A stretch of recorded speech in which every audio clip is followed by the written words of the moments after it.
page 25 to 27.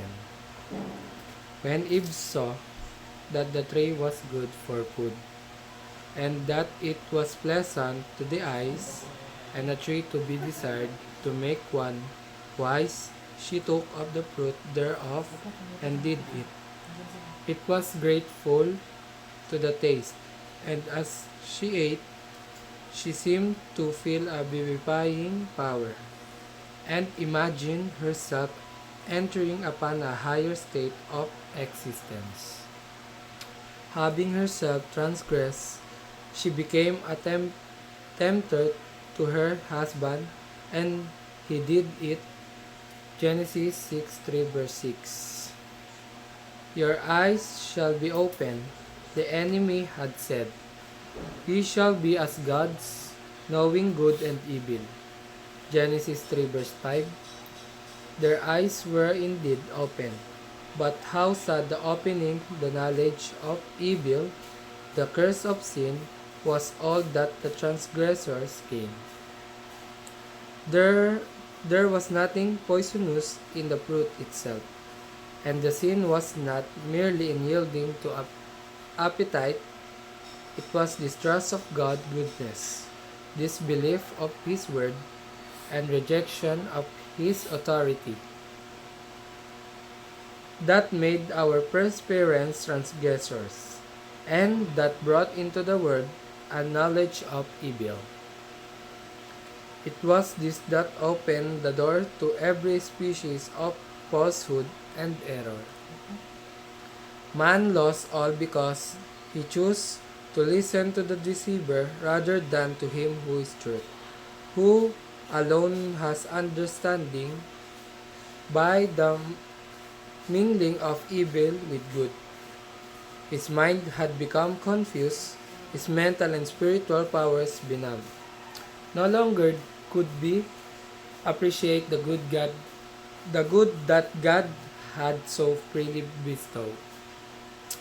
Adam and Eve had chosen the knowledge of evil, and if they ever gained the position they had lost, they must regain it under the unfavorable condition they had brought upon themselves. No longer were they to dwell in Eden. For in its perfection it could not teach them the lesson which it was now essential for them to learn. In an unutterable sadness they bade farewell to their beautiful surroundings and went forth to dwell upon the earth, where rested the curse of sin. To Adam God had said, because thou hast hearkened unto the voice of thy wife, and hast eaten of the tree of which I commanded thee, saying, thou shalt not eat of it. Cursed is the ground for thy sake. In sorrow shalt thou eat of it all the days of thy life. Thorns also and thistles shall it bring forth to thee, and thou shalt eat the herb of the field. In the sweat of thy face shalt thou eat bread, till thou return unto the ground, for out of it was thou taken, for dust thou art, and unto dust shalt thou return. Genesis 3 verse 17 to 19. Although the earth was blight with the curse, nature was still to be man's lesson book. It could not now represent goodness only, for evil was everywhere present, marrying earth and sea and air with its defiling touch. Where once was written only the character of God, the knowledge of good, was now written also the character of Satan, the knowledge of evil. From nature, which now revealed the knowledge of good and evil, man was continually to receive warning as to the results of sin. In drooping flower and falling leaf, Adam and his companion witnessed the first signs of decay.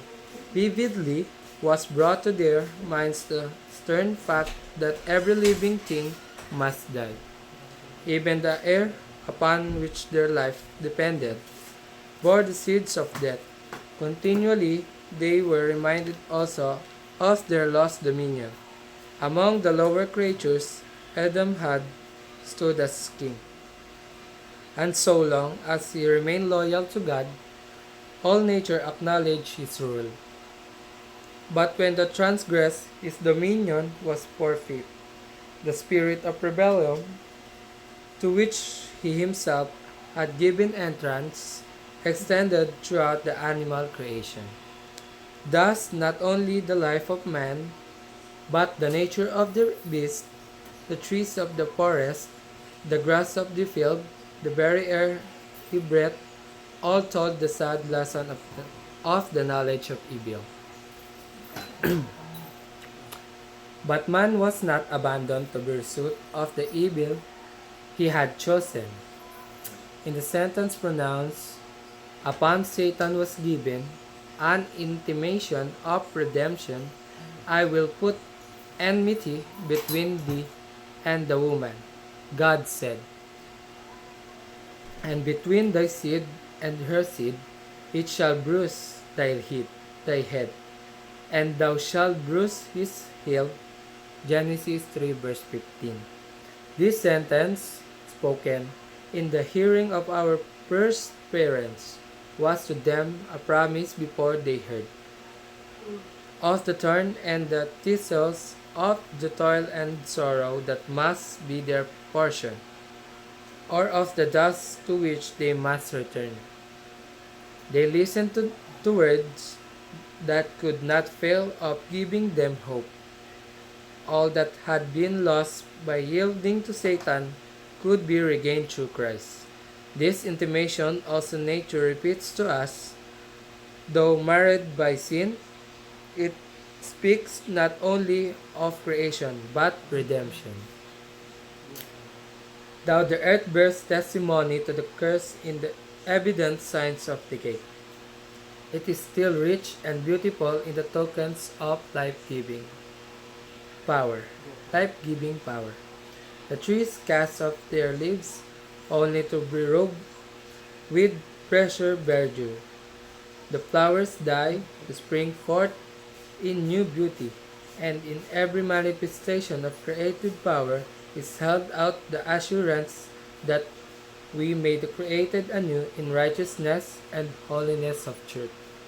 Ephesians 4:24. Margin.